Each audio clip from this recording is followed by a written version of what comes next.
भातकुली पंचायत समिती अंतर्गत गणोरी केंद्रातील जिल्हा परिषद प्राथमिक शाळा उत्तमसरा येथे सोमवार दिनांक 19 रोजी वार्षिक स्नेह संमेलन मोठ्या उत्साहात संपन्न झाले। या स्नेह संमेलनात विद्यार्थ्यांनी नृत्य, भारूड, आदिवासी नृत्य, शेतकरी नृत्य, लावणी, बालगीत, लोकगीत अशा विविध कला प्रकारांचे सादरीकरण करत उपस्थितांची मने जिंकली। कार्यक्रमाचे उद्घाटन उत्तमसरचे सरपंच धर्मेंद्र मेहरे यांच्या हस्ते करण्यात आले। कार्यक्रमाच्या अध्यक्षस्थानी रत्नदीप सवई होते, तर प्रमुख अतिथी म्हणून हायस्कूलचे मुख्याध्यापक लोमेश खैरकर, पोलीस पाटील सचिन गवई, शाळा व्यवस्थापन समितीच्या उपाध्यक्षा प्रिया मानकर यांच्यासह अनेक मान्यवर उपस्थित होते। क्रांतीज्योती सावित्रीबाई फुले यांच्या प्रतिमेचे पूजन आणि दीप प्रज्वलनाने कार्यक्रमाची सुरुवात झाली। यावेळी स्काउट गाईड मधील सहभागी विद्यार्थिनींचा प्रमाणपत्र व शील्ड देऊन सत्कार करण्यात आला। मदन मंजिरी लावणी, माय नेम इज लखन, आदिवासी नृत्य, आम्ही शेतकरी, रंगदे बसंती चोला, भीमान माय सोन्याने भरली ओटी, राजस्थानी नृत्य तसेच अण्वी मेहरे यांच्या भारूड सादरीकरणाने प्रेक्षक मंत्रमुग्ध झाले। कार्यक्रमाचे विशेष आकर्षण ठरले शाळेतील चिमुकली शिवराई मालधुरे हिचे एक पात्री नाट्य मी सावित्री बोलते, लहान वयात असूनही मुपाठ हावभाव आणि आत्मविश्वासपूर्ण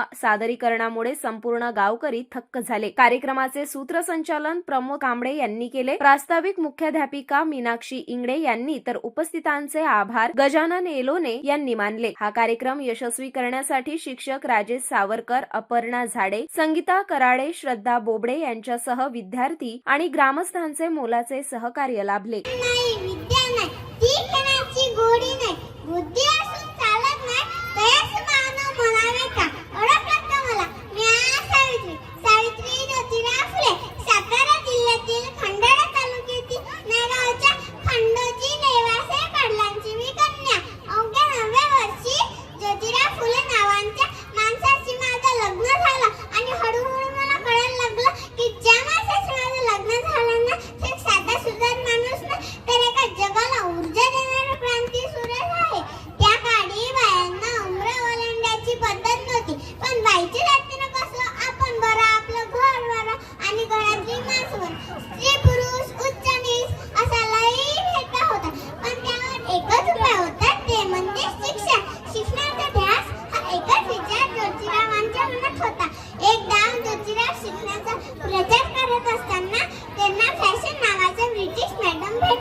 आणि मला म्हणाले सावित्री आज मी तुला शिकवणार आणि सुरू झाला माझा अभ्यास।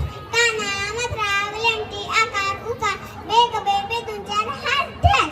मी लिहायला शिकले, वाचायला शिकले आणि काव्य सुद्धा रचू लागले। तितक्यातच 1 जानेवारी पुण्यात भिडेवाड्यात मी मुलींची पहिली शाळा सुरू केली आणि मी पहिली शिक्षिका आणि मुख्याध्यापिका सुद्धा।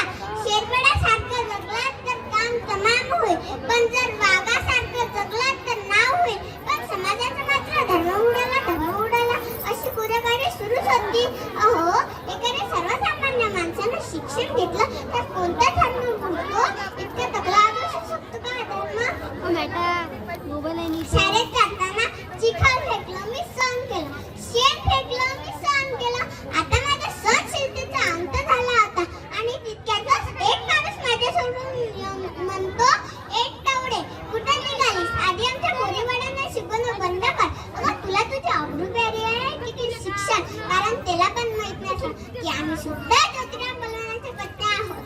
अशी घेतली संकटन त्याच्या कानाखाली वाजली आणि सुनावलं, आज आलाय थोबाड सुटली तर तुझं समाज तुला धोती. त्यानंतर विधवा महिला काशीबाई यांच्या मुलाला आम्ही दत्तक घेतलं। त्याच्या तुरु चालण्याने कसं आमचं मन कसं फुलून जातं। त्याला वाढवलं, मोठं केलं आणि डॉक्टरही बनवलं। इतक्यातच पुण्यात प्लेगची साथ पसरली होती। टाकेत गोळा येऊन लोक धडाधड मरू लागले। म्हणून आम्ही यशवंताला सांगितलं, यशवंता आपल्याला हॉस्पिटल उभारायचं।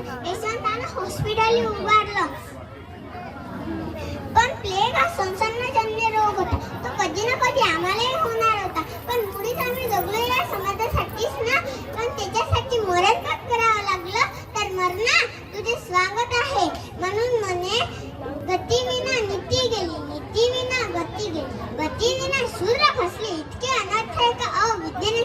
म्हणून मुलींना वाचवा, शिकवा आणि या देशाची साक्षरता वाढवा.